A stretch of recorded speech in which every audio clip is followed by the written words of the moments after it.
Hello friends, आ गया है location का चैप्टर नंबर 460। तो चलिए ज्यादा देर ना करते हुए करते हैं चैप्टर की शुरुआत। मैं हूं प्रिया, वेलकम टू प्रीमिकैन।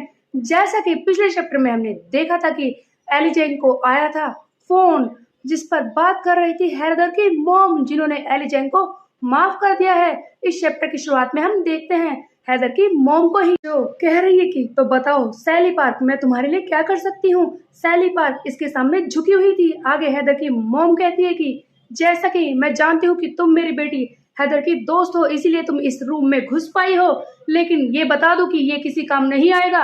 और हाँ, ओली बैंक और हैदर ने जो भी कुछ किया है और ओली ने जो भी उसके साथ किया था, ये बात मैं पहले से ही जानती हूँ, लेकिन तुम मुझे सीधे सीधे जो बात कहनी है वो बोलो, गेट टू द पॉइंट। तब सैली पार कहती है कि प्लीज आप एलिजेन को माफ कर दीजिए। उस दिन के बाद से एलिजेन हमेशा खुद को दोष देता है। उसे लगता है कि उसी की बुरी किस्मत की वजह से ये सब हो रहा है और आगे भी उसकी फैमिली के साथ बुरा ही होगा, और वो हमेशा के लिए एक बुरे रास्ते पे चल पड़ा है। वो अपने साथ बहुत ही ज्यादा बुरा कर रहा है, इसीलिए सिर्फ आप ही हैं जो उसके दिल में लगी हुई उस आग को बुझा सकती हैं। प्लीज आप उसे माफ कर दीजिए। तभी हम देखते हैं कि हैदर की मॉम बुरी तरह से सैली को घूरती है, जिसकी वजह से थोड़ी देर के लिए फेंट भी हो जाती है। तब हैदर की मॉम कहती है कि जल्दी से उठाओ इसे, लड़की को, और इसे बाहर फेंक दो। सिक्योरिटी गार्ड सैली पार्क को उठाने की कोशिश करते हैं उसे बाहर निकालने के लिए। तब सैली पार्क होश में आती है और कहती है कि प्लीज मैम उसे माफ कर दीजिए। मैं जानती हूँ कि आप बहुत ही बुरी जिंदगी जी रही है, आपके दिल के अंदर बहुत ही दर्द छुपा हुआ है, और आप जब भी एली का नाम सुनती है तो आपको बहुत ही ज्यादा दर्द भी महसूस होता है, लेकिन मेरी बात को समझिए। इसी बीच में सिक्योरिटी गार्ड खींचकर बाहर ले जाने की कोशिश कर रहे हैं और कह रहे हैं कि चुपचाप बाहर चलो लड़की, तुझे पता है ये अगर गुस्से में आ गए तो क्या करेगी। तभी हम देखते हैं आगे सैली कहती है कि प्लीज मैम, मैं जानती हूँ कि आप एली का नाम सुनते ही बहुत ही ज्यादा गुस्सा महसूस करती हैं, लेकिन प्लीज मैं आपसे माफी मांगती हूँ और आप भी उसे माफ कर दीजिए, क्योंकि आप ही वो है जो उसे उस नर्क से बाहर निकाल सकती है, जिस तरह की जिंदगी वो जी रहा है। तभी हम देखते हैं कि हैदर की मॉम जो आराम से बैठ जाती है और सोच में पड़ जाती है कि आखिरकार वो क्या करे, और वो काफी देर तक सोचती रहती हैं। तब हम देखते हैं कि हैदर की मॉम कहती है कि तो बताओ लड़की, मुझे क्या करना है। उसके बाद हम वही सीन देखते हैं जहाँ पर हैदर की मॉम ने एलिजेन से बात की थी, वो इससे माफी मांग रहा है।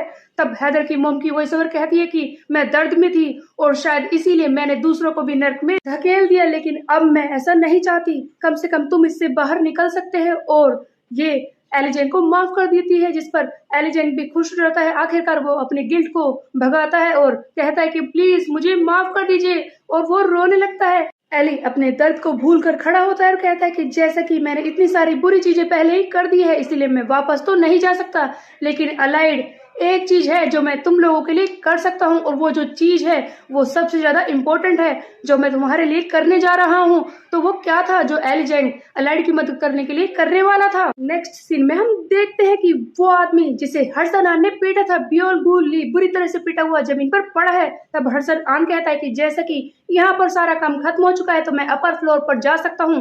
वैसे भी वो एलिजेन, उससे भी तो मुझे अपना बदला लेना है, वो सारे काम मुझे खत्म करने हैं, इसीलिए मैं आगे बढ़ता हूँ। जैसे ही ये आगे बढ़ने की कोशिश करता है तभी पीछे से जोरदार आवाज आती है। तब हम देखते हैं कि बियोल गुली जो नीचे पड़ा था उसे बहुत ही बुरी तरह से आकर कोई मारता है, जिसे देखकर तो हडसन भी शॉक में रह जाता है। ये आदमी कोई और नहीं है, ये वही मॉन्स्टर है जिसे पहले भी दिखाया गया था, जिसने जीहान को पीटा था। इसी बीच में हम यूजिन का एक सीन देखते हैं जहां पर वो अपने साथी मैंडियोक से कह रहा है कि तुम्हें याद है कि उस दिन जब हमने उसे पहली बार देखा था। तब मैंडियोक कहता है कि ऑफ कोर्स मुझे याद है। तब यहाँ पर हम देखते हैं कि यूजिन कहता है कि बताओ तो तुम्हें कैसा महसूस हुआ था। तब मैंडियोक कहता है कि मुझे ओवरवेलमिंग प्रेशर, बहुत ही ज्यादा प्रेशर महसूस हुआ था। तब हम देखते हैं कि यूजिन कहता है कि ओह, तो तुम्हें प्रेशर महसूस हुआ था मेरी कंपनी के वाइस प्रेसिडेंट को, तो ऑफ कोर्स जिन लोगों से वो फाइट करेगा वो तो क्रश ही हो जाएंगे, और इसीलिए तो मैंने फर्स्ट एफिलेट में ज्यादा फोर्स नहीं भेजी थी, क्योंकि मैं जानता हूँ कि वो वहां पर है, और अगर मैं ज्यादा फोर्स को वहां पर भेज देता तो वो सही से अपना काम नहीं कर पाता, अपने आप को पूरी तरह से खोलकर सबको पीट नहीं पाता। आगे यूजिन कहता है कि तुम्हें पता है मैंडियोक, यहाँ पर उस सीनुहैन के आने से पहले अंडरग्राउंड वर्ल्ड तो पहले से ही था, लेकिन वहां पर कौन था जो उस वक्त रूल कर रहा था। इसी बीच में हम देखते हैं कि वो मॉन्स्टर जैसा दिखने वाला आदमी जीबीएम को मुंह से पकड़कर खींचकर ला रहा है, और बुरी तरह से उसे पीट भी रखा है। आगे यूजिन कहता है कि ये है हमारे अरीना का नंबर 1 जिसका नाम अभी दिखाया नहीं गया। और हम देखते हैं कि ये जीबियों को पूरी तरह से पीटता है। उसके बाद आते ही हर्षनान को बहुत ही जोर से पंच मारता है। हर्षन तो इतने ज्यादा शौक में होता है कि वो हिलता भी नहीं, बुरी तरह से पिट जाता है। उसके बाद हम देखते हैं एक सीन फर्स्ट एफिलिएट के प्रेसिडेंट बाइक हैंग्योल को देखते हैं। दोबारा वही डॉक्टर जो बकवास ऑपरेशन करता है वो कहता है अपने साथी से, तो बताओ कि यहाँ पर क्या चल रहा है। तब उसका साथी कहता है कि ऑफ कोर्स हमने उसे रिलीज कर दिया है। तब बाइक हैंग्योल कहता है कि ओह तो तुमने मेरा काम कर दिया, अब सब कुछ सही होगा। तभी उसका साथी कहता है कि सर बात यह है कि वो जो हमने चीज छोड़ी है अभी भी हमारे अंदर और अपने एनिमीज के अंदर फर्क नहीं कर सकती।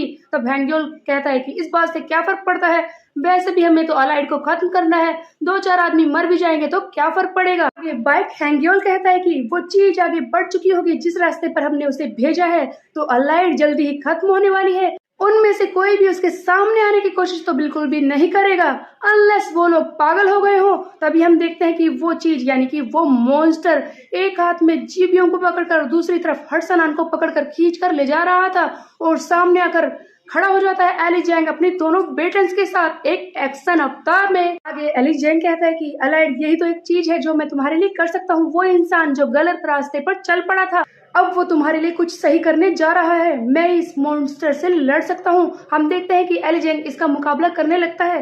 वो कह भी रहा है कि वैसे तो मेरे शोल्डर्स नम हो चुके हैं, मैं पहले ही काफी लड़ चुका हूँ, लेकिन फिर भी मैं उसका मुकाबला करने की कोशिश करूंगा और मुझे ये भी नहीं पता कि ये कितना ज्यादा स्ट्रॉन्ग है। एली अपनी पूरी फोर्स के साथ इस मॉन्स्टर का मुकाबला करने के लिए तैयार था। ये पूरे जोर से भागता है इसे एलिवेटर से नीचे गिराने के लिए। हम देखते हैं कि ये मॉन्स्टर को बहुत ही जोर से धक्का देता है, दोनों ही साथ में नीचे गिर रहे हैं। तब एली जैंग कह भी रहा है कि मैं इसे रोकूंगा, तुमने कहा था ना वास्को कि मैं तुम पर विश्वास करूं, और अब मैं तुमसे कह रहा हूँ कि वास्को तुम मुझ पर विश्वास करो, मैं ये कर लूंगा। उसके बाद हम देखते हैं एक और सीन ना, ऊपर से गिरने के बाद भी ये काली चड्डी ये मॉन्स्टर सीधा खड़ा हो जाता है, जिस पर एली जैंग कहता है कि ओ तो तुम मुझसे लड़े बिना नहीं मानोगे। तब एली अपने उसी फाइट पोर के अवतार में कहता है कि अब मैं तुझे दिखाऊंगा कि किस तरह से फाइट करते हैं। अलाइड हॉस्टल तुम्हारी हेल्प करने के लिए तैयार है। उसके बाद हम देखते हैं विंजिन का एक सीन जहाँ पर वो जैसे कह रहा है कि तुमने सुना वो आवाज सुनी, हाँ हाँ मत बोल, तू तो ऐसे ही अकड़ में बैठा रहा, मत बोल मुझसे, लेकिन तुम लोगों ने तो सुना ना। तब हम देखते हैं कि यहाँ पर अलेक्जेंडर हवांग बताता है कि ये जो लिफ्ट है काफी दिनों से बंद है मेंटेनेंस के चक्कर में और शायद इसीलिए थोड़ी बहुत आवाज आ रही है। तब विंजिन कहता है कि नहीं, ऐसा लगता है कि किसी के गिरने की आवाज थी, तो क्या हम जाकर चेक करें, डैनियल कहता है। लेकिन इस पर विंजिन कहता है कि नहीं, हमारे पास इस चीज के लिए टाइम नहीं है, समझे, तुम आगे बढ़ो। अभी हम देखते हैं कि पीछे से आवाज आती है कि ये कौन है जो यहाँ पर टाइम वेस्ट कर रहा है। ओह लगता है कि ये सामने खड़ा कचरा हमें पहले बाहर निकालना होगा। तभी हम देखते हैं कि एली जैंग के बाकी साथी जो 5th एफिलिएट में उसके साथ काम कर रहे थे वो यहाँ पर आ जाते हैं, जिसमें जी चैंगयोंग होता है और ली डूसू जो लड़ने को तैयार थे डैनियल और उसकी टीम से। तब वो कहते हैं कि nice to meet you sir. Lee Changyong आगे बढ़ता है और विंजिन का कॉलर पकड़कर उसे बहुत ही जोर से अपने हेड से मारता है। यहाँ पर विंजिन का चश्मा भी टूट जाता है। तब वो देखता है कि इसे पोली कोरिया है और ये इतनी आसानी से हो गया। उधर हम देखते हैं कि ली डूसू जो जे से लड़ने को तैयार था, जे कुछ भी नहीं कह रहा। तब वो कहता है कि ओ लगता है तो तुम इतने ज्यादा डर गए कि मुझसे लड़ना भी नहीं चाहते। इसी बीच में हम देखते हैं कि अलेक्जेंडर हवांग कहता है कि यहाँ पर तो लड़ाई शुरू होने वाली है, तुम लोग काफी टाइम वेस्ट कर रहे हो, मैं अपनी जान नहीं गंवाना चाहता, मैं यहाँ से जा रहा हूँ। और तभी अलेक्जेंडर हवांग को एक जोरदार पंच आकर लगता है, यह किसी और का नहीं लोगन ली का होता है, जो कहता है कि तुम लोगों ने इतनी हिम्मत की, अब हम 3 हैं और तुम लोग भी 3 हो, इक्वल बात हो चुकी है। तभी हम देखते हैं कि लोगन ली इस डैनियल से लड़ने को तैयार था और कहता है कि पिकाचू अब मैं आ चुका हूँ, तैयार हो जा बुरी तरह से पिटने के लिए। इस पर डैनियल कहता है कि लोगन ली तू यहाँ से चला जा वरना तू आज मेरे हाथों से मारा जाएगा। लोगन कहता है कि लगता है ये पागल हो चुका है, मेरे सामने इस तरह की एक्टिंग कर रहा है। तब हम देखते हैं कि डैनियल एक अलग ही तरह का स्टांस बनाकर खड़ा हो जाता है लड़ने के लिए और तभी हमें दिखाया जाता है फ्लैशबैक। फ्लैशबैक में हमें दिखाया जाता है गन को काफी दिनों बाद। ऑल्सो माय फेवरेट जो कहता है कि डैनियल तुम्हारा टैलेंट कॉपी है लेकिन तुम काफी अच्छी तरह से कॉपी नहीं कर सकते, ये अभी भी परफेक्ट नहीं हुआ है, तुम अभी भी ताइसोमा की फीस्ट को मैच नहीं कर सकते, लेकिन अब तुम्हारी ये फीस्ट लेवल काफी बढ़ चुकी है, तुमने काफी प्रैक्टिस भी की है। और हम देखते हैं कि गन एक बहुत सारी मेटल के चीजों के ढेर पर बैठा होता है और कहता है डैनियल से कि तुम अब तैयार हो जाओ, क्योंकि अब से मैं तुम्हारी बॉडी को परफेक्ट बनाने वाला हूँ। अब से तुम्हारी फिस्ट इतनी ज्यादा स्ट्रॉन्ग हो जाएगी कि तुम फर्स्ट जनरेशन की तरह ही सबका मुकाबला कर पाओगे और किसी को भी तुम हरा पाओगे। तुम्हें इतना ज्यादा स्ट्रॉन्ग बना रहा हूँ कि तुम अब फर्स्ट जनरेशन को भी कॉपी कर सकते हो। और हम देखते हैं कि जैसा कि गन ने कहा, डैनियल फर्स्ट जनरेशन के जी चैन क्वैक जो कि मर चुका है उसे कॉपी करने लगता है और उसी के स्टांस में की पोजीशन लेकर खड़ा हो जाता है लोगन को मारने के लिए, जिस पर लोगन बहुत ही बड़े शौक में है। आखिरकार लोगन इसका मुकाबला कैसे करेगा ये हम देखेंगे नेक्स्ट चैप्टर में गाइस। इस चैप्टर में काफी ज्यादा डिटेलिंग थी, काफी अच्छा चैप्टर ये रहा है मेरे हिसाब से। ये तो पक्का है कि डैनियल लोगन को इस बार पीट ही देगा, लेकिन क्या ये जल्दी होगा या फिर काफी टाइम लग जाएगा? क्या लगता है आप लोगों को? कमेंट करके जरूर बताएं। और उसके अलावा क्या एलिजेंट इतनी बुरी हालत में, जबकि वो वास्को से बुरी तरह से पीट चुका है, उस मॉन्स्टर को पीट पाएगा? ये भी कमेंट करके जरूर बताएं। और बाकी इंफॉर्मेशन के लिए तब तक के लिए मेरे चैनल को सब्सक्राइब कर ले, बेल के आइकन को कर दे प्रेस। फिर मिलते हैं, बाय बाय।